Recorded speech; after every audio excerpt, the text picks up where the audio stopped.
우리 같이 말씀 보도록 하겠습니다.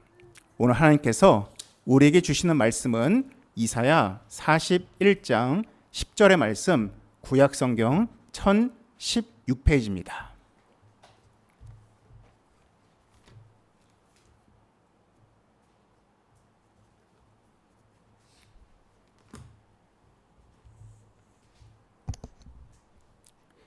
이사야 41장 10절 말씀, 구약성경 1016페이지입니다.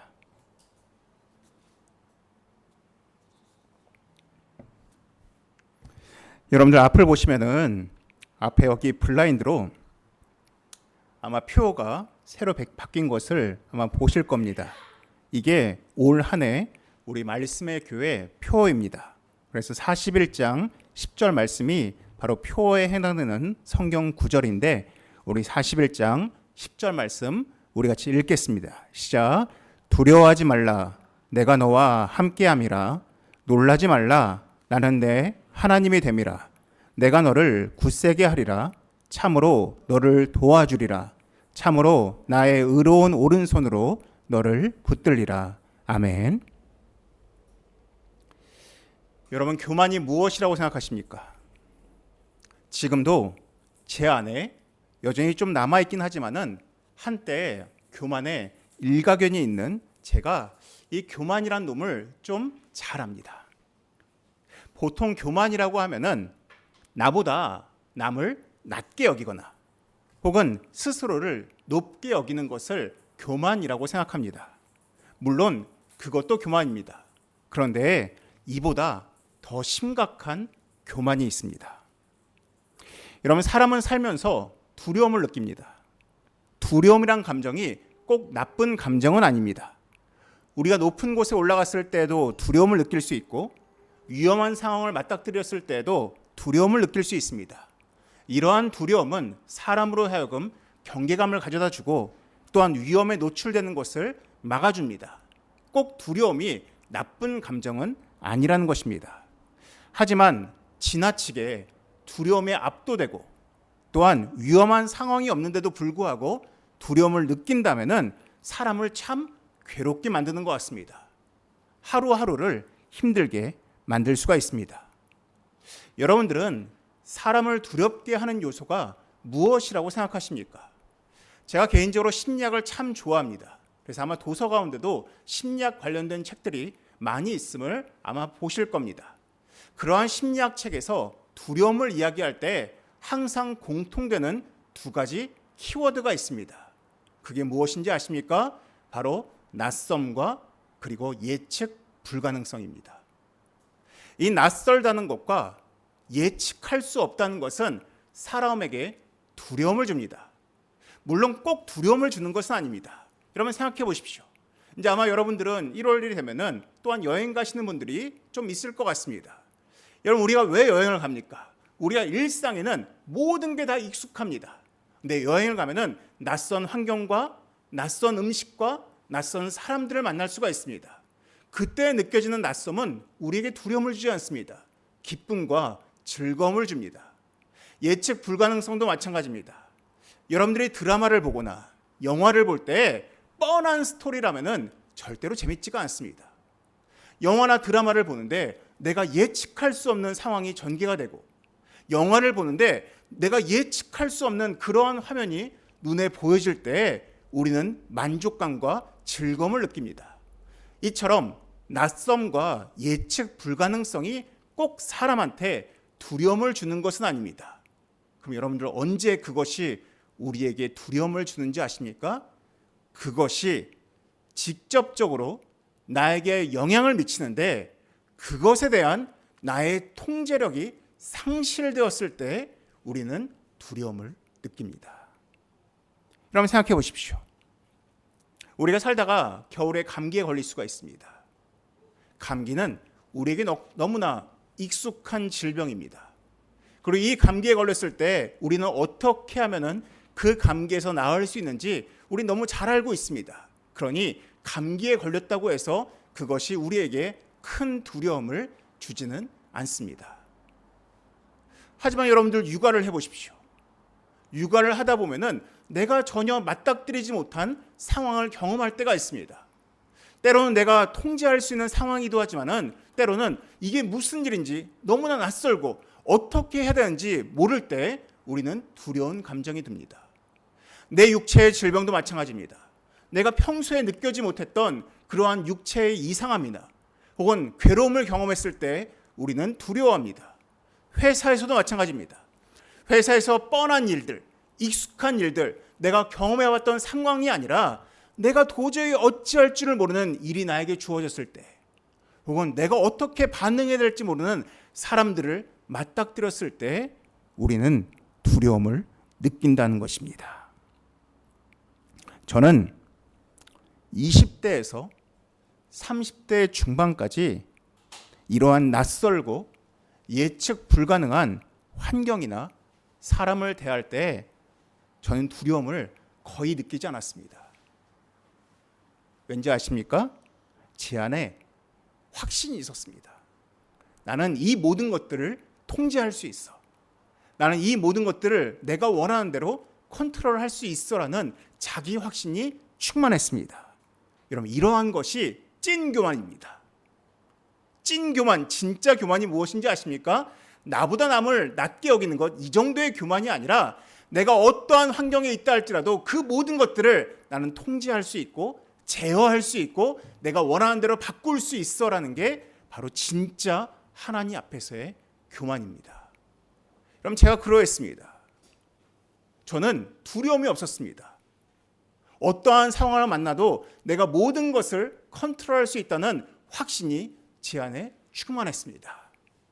그런데 30대 중반 이후로 제가 통제할 수는 없는 상황을 맞닥뜨리게 되고 또한 사람을 컨트롤할 수 없고 제가 도저히 아무리 애를 써도 어떻게 할 줄 모르겠다는 그 상황에 빠졌을 때 그때 진짜 두려운 감정이 내 마음속에 들어오기 시작했습니다. 그게 약 10년 전입니다. 그때 어땠는지 아십니까? 제가 처음으로 극심한 두려움을 경험했을 때 제가 깜짝 놀랐습니다. 숨을 쉬는데 숨이 잘 쉬어지지가 않는 겁니다. 그래서 제가 그 갤럭시 노트인가 거기에 보면 심박수 측정하는 게 있는데 그게 빨간색이 들어올 정도로 종종 제 심박이 미친 듯이 뛸 때가 있었습니다. 또 어떠한 때는 약간 손발이 떨리는 것을 경험할 때도 있었습니다. 왜? 그 전까지는 내가 모든 걸 다 내가 원하는 대로 통제할 수 있다는 확신이 있었는데 이제는 그 어떠한 것도 내 마음대로 되지 않는다는 그것을 경험한 순간 제 안에 두려움으로 인한 패닉, 공포, 소위 공황장애 초기 증상까지 제가 경험하게 되었던 것입니다. 이처럼 통제할 수 없는 낯선 상황과 예측 불가능한 미래는 우리를 두렵게 만들 수 있습니다. 여러분, 이스라엘 백성들을 생각해 보십시오. 그들이 애굽에서 400년간 종살이를 했습니다. 그들에게 종살이하는 기간 동안에 낯섦과 예측 불가능함은 전혀 없었습니다. 왜? 아침, 점심, 저녁 주는 밥이 똑같았고 내일 아침에 일어나면 해야 될 일이 너무나 똑같았습니다. 하루하루가 뻔한 삶이었습니다. 그러니 낯섦과 예측 불가능함으로 인한 두려움과 공포는 전혀 없었습니다. 하지만 삶이 고될 뿐이었습니다. 하나님께서 이스라엘 백성들의 기도에 응답하셔서 그들을 광야로 인도하셨습니다. 가나안 땅으로 가기 위해서는 광야라는 곳을 통과했어야 됩니다. 그런데 문제가 닥칩니다. 400년 동안 항상 뻔한 삶을 살다가 광야에 딱 들어간 순간 그들은 두려운 마음이 가득해졌습니다. 왜? 너무나 낯선 환경들, 도저히 내일 무엇을 먹을까라는 두려움들, 내가 이 환경에 살아남을 수 있을까라는 그 극심한 공포가 그들을 괴롭게 했습니다. 그러니 항상 그들이 울부짖었습니다. 고향 애굽으로 가고 싶다. 돌아가고 싶다. 이 낯섦과 예측 불가능한 이 광야는 너무 싫다라는 게 그들 마음속에 가득했습니다. 그때 하나님은 만나와 메추라기와 불기둥과 구름기둥을 통해서 이 낯섦과 예측 불가능한 광야 속에서도 내가 너희와 함께하면 두려워할 필요가 없다라고 수없이 각인시키시고 말씀하셨습니다. 이제 이스라엘 백성들이 광야의 삶을 끝내고 가나안 땅에 들어왔습니다. 처음엔 좀 낯설었지만은 하루하루 시간을 보내면서 그들에게 익숙한 환경으로 다가오기 시작했습니다. 그러면서 그들 마음속에 무슨 마음이 들어온지 아십니까? 이제 좀 살만하다. 이제는 좀 우리의 힘으로 이 상황들을 통제할 수 있다라는 마음이 들어오기 시작했습니다. 무엇입니까? 교만해지기 시작했습니다. 낯설고 예측 불가능한 환경 가운데서는 하나님밖에 의지할 사람이 없었는데, 존재가 없었는데, 이제는 너무 익숙한 상황에 들어오다 보니까 이제는 교만한 마음이 들어오기 시작한 것입니다. 그러자 그들이 하나님을 잊어버리기 시작했습니다. 그리고 그들이 하나님을 버리기 시작했습니다. 그러자 하나님께서 막대기를 드십니다. 바로 바벨론이라는 막대기를 통해서 이스라엘 백성들을 정신 차리도록 하려고 하셨습니다. 이때 정신 차렸으면 좋았는데 이스라엘 백성들이 회개했던 것이 아니라 이제는 다른 의지할 것을 찾았습니다. 그게 무엇이냐? 바로 애굽이란 나라였습니다. 우리가 애굽을 의지하면은 이 바벨론이란 나라를 이길 수 있지 않을까라는 착각에 빠졌습니다. 결국 하나님은 바벨론을 통해서 이스라엘 백성도 멸망케 하시고 애굽도 다 멸망케 하셨습니다. 그들이 의지할 수 있는 것들의 그 싹을 다 지워버리셨습니다.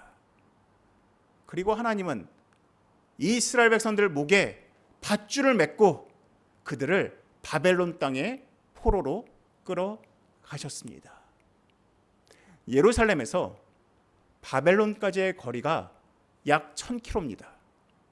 실제로 걸어가는 거리는 1500km입니다. 걸어가면은 약 4개월이 걸리는 그러한 거리입니다.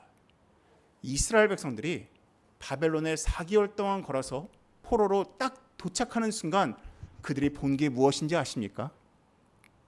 여러분 나중에 혹시 독일의 베를린으로 여행 갈 기회가 계시면은 꼭 페르가몬 뮤지엄을 꼭 가보시면 좋을 것 같습니다. 그 페르가몬 뮤지엄이라는 곳이 있는데 거기에 가보시면은 이 당시 이스라엘 백성들이 바벨론으로 끌려갔을 때 그 당시에 있던 유적들이 다 그 페르가몬 뮤지엄에 다 옮겨놨습니다. 근데 거기에 유명한 유물이 한 게 있습니다. 바로 그 이름이 이슈타르 문입니다. 이스라엘 백성들이 포로로 끌려갔을 때 가장 먼저 통과했을 것으로 여겨지는 이슈타르 문이 그 페르가몬 뮤지엄에 있습니다. 저도 거기 가서 실제로 보았는데 약간 푸른빛이 도는 굉장히 웅장한 그 문이 그 박물관 안에 세워져 있습니다. 그럼 이스라엘 백성들이 바벨론이라는 낯선 곳으로 와서 그 문을 보았을 때 그들의 감정이 어땠겠습니까? 압도되고 우린 다 죽었다.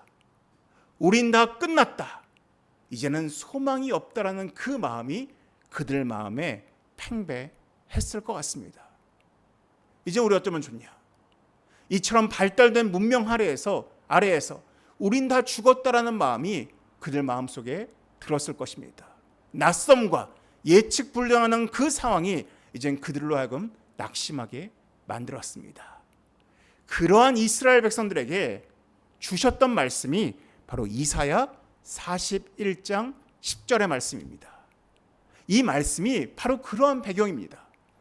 예루살렘에서 약 4개월 포로로 끌려가지고 정말로 압도당할 만한 그러한 바벨론 문명을 보고선 이제는 이 낯섦과 예측 불가능한 상황 속에서 우린 다 죽었다라고 두려움에 떨고 있는 이스라엘 백성들에게 주셨던 말씀이 바로 41장 10절의 말씀, 두려워하지 말라. 내가 너와 함께함이라. 놀라지 말라.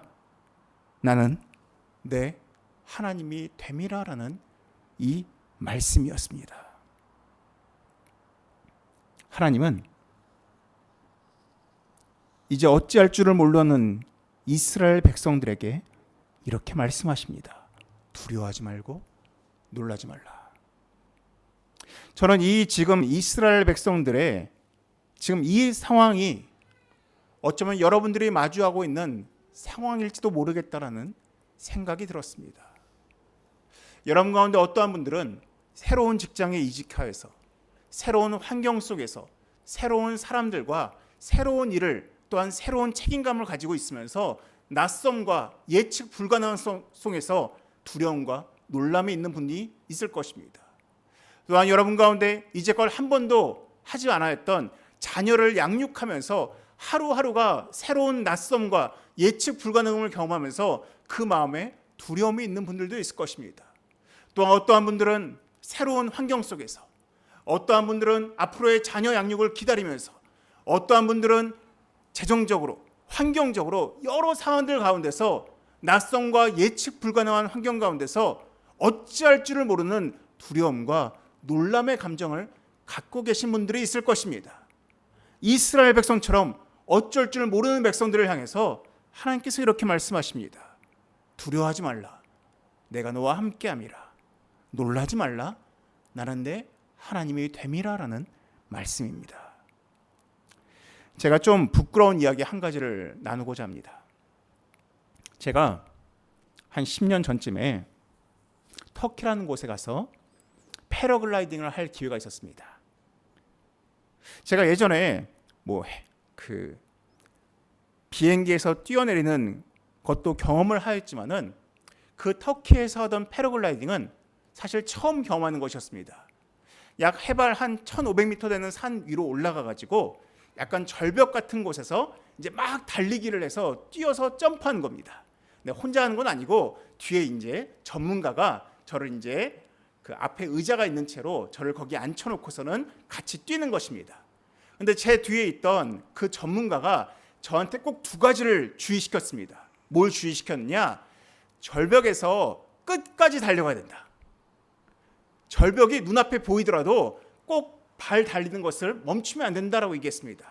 그리고 두 번째로 주의를 준 게 있습니다. 그게 뭐냐? 달리다가 무섭다고 해서 의자에 앉으면 안 된다. 제 뒤에 약간 작은 의자가 있는데 그 의자에 앉으면 안 된다는 것이었습니다. 왜냐? 완전히 그 낙하산이 바람을 받기 전에 제가 의자에 앉아버리면은 이 낙하산이 자칫 주저앉을 수가 있기 때문에 저보고 끝까지 달리고 낙하산 그 의자에 앉지 마십시오라고 주의를 줬습니다. 제 마음속에 이런 거 내가 논산훈련소 조교인데 이런 거 가지고 겁내겠냐 생각을 했습니다. 그리고 뒤에 있던 사람이 딱 이제 준비를 하고 앞에 절벽이 보입니다. 저한테 얘기했습니다. 이제 준비됐습니까? Are you ready? 오케이. 자, 렛츠 고! 그래서 막 뛰어가기 시작했습니다. 근데 절벽이 딱 눈앞에 보이는 순간 제가 달리기를 잠깐 멈추고 그 의자에 사뿐히 앉아버렸습니다. 그러자 뒤에 있던 그 사람이 저를 향해서 막 소리치는 겁니다. 스탠드업 하면서 앉지 말라고 저한테 막 별의별 소리를 막 하는 겁니다. 이제 가까스로 그 낙하산이 공중에 떴습니다. 그랬더니 그 사람이 저를 향해서 이렇게 말한 겁니다. 왜 날 믿지 못하냐?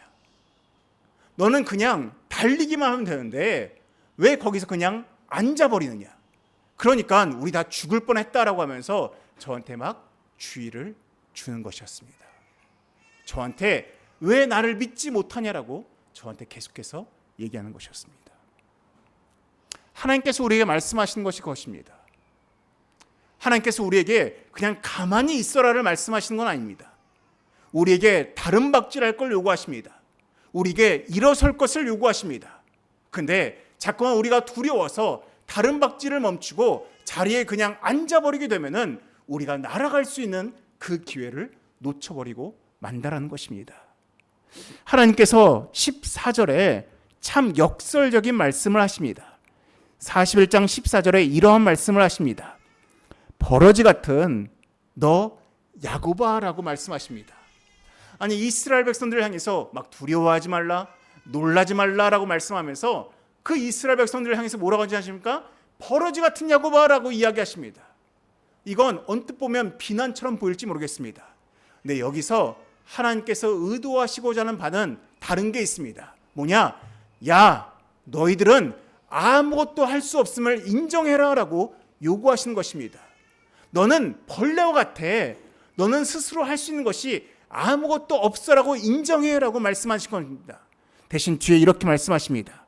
너희 이스라엘 사람들아, 두려워하지 말라. 나 여호와가 말하노니 내가 너를 도울 것이라 라고 말씀하는 것입니다. 너는 스스로가 벌레와 같다라고 인정해라. 예전에 너희들 이스라엘에 있으면서 교만한 척하지 말고, 이스라엘에 있으면서 애굽 의지하지 말고 그냥 하나님을 전적으로 의지해라 라고 말씀하고 계시는 것입니다. 사랑하는 성도 여러분, 앞으로 여러분들 올 한 해를 살면서 아마 저처럼 그냥 자리에 주저앉고 싶은 분들이 있을 수도 있고, 혹은 다름박질하는 것을 멈추고 싶은 분들이 있을 수 있습니다. 두려움과 놀람이 그 마음을 지배할 수도 있을 것 같습니다. 그런데 하나님께서 뭐라고 하십니까? 두려워하지 말고 내가 너를 도울 것이라는 이 말씀을 우리가 의지할 필요가 있다라는 것입니다. 마지막으로 한 가지 말씀을 더 보도록 하겠습니다. 이사야 40장 29절과 부터 31절의 말씀입니다. 이사야 40장 29절에서 31절의 말씀입니다. 29절에 이러한 말씀이 있습니다. 피곤한 자에게는 능력을 주시며 무능한 자에게는 힘을 더하나니. 여러분들이 피곤한 것, 여러분들이 무능한 것, 흡사 벌레와 같은 야곱 별로 중요하지 않습니다. 아무리 여러분들이 피곤하여도, 아무리 여러분들이 무능하여도 여러분들에게 하나님께서 능력을 주시고 힘을 주시면 되는 것입니다. 또한 30절에 이렇게 이야기합니다. 소년이라도 피곤하며 곤비하며 장정이라도 넘어지며 쓰러지되. 여러분, 소년은 자신의 힘을 의지합니다. 장정은 자신의 힘을 과시합니다. 근데 그러한 사람들, 소년과 장정은 그 즉시로 넘어질 수 있습니다. 하지만 31절, 오직 여호와를 앙망하는 자는 새 힘을 얻으리니 독수리가 날개치며 올라간 같을 것이요 다름박질하여도 곤비하지 아니하겠고 걸어가도 피곤하지 아니하리로다라고 말씀하고 있습니다. 여러분, 이것이 바로 자신을 의지하지 않고 하나님을 의지하는 사람이 누릴 수 있는 하나님의 도우심이다라고 말씀하고 있는 것입니다. 여러분들 인정하셔야 됩니다. 여러분들은 이 세상을 살면서 여러분들이 통제할 수 있는 것은 그리 많지 않습니다. 여러분 인정하셔야 됩니다. 여러분들이 세상을 살면서 여러분들의 지금 이 인생은 두 번째 인생이 아니라 첫 번째 인생이기 때문에 여러분들은 경험하는 그 모든 것들이 낯설 수밖에 없습니다. 이것은 여러분들이 살면서 마주할 수밖에 없는 것입니다. 그렇기 때문에 우리에게 필요한 것은 하나님의 도우심과 함께 하심을 통해서 주어지는 그 힘과 능력일 것입니다. 올 한 해 여러분들 하나님의 힘과 능을 의지하시면서 31절의 이 독수리처럼 날개치며 올라간 같은 그 능력을 체험할 수 있는 여러분 되시길 하나님의 이름으로 축원합니다. 기도하시겠습니다. 사랑이 많으신 하나님 아버지, 하나님, 참으로 우리 마음속에 있는 모든 두려움과 모든 놀람들, 우리가 통제할 수 없는 낯선 환경과 예측 불가능한 환경으로 우리가 눌리고 괴로움 당하는 자들이 아니라 참으로 하나님의 함께 하심을 통하여서, 하나님 주시는 능력을 통하여서 그 두려움과 놀람을 능히 이김을 경험할 수 있도록 하나님 우리와 함께하여 주시옵소서. 이 모든 말씀 예수님의 이름으로 기도드립니다. 아멘.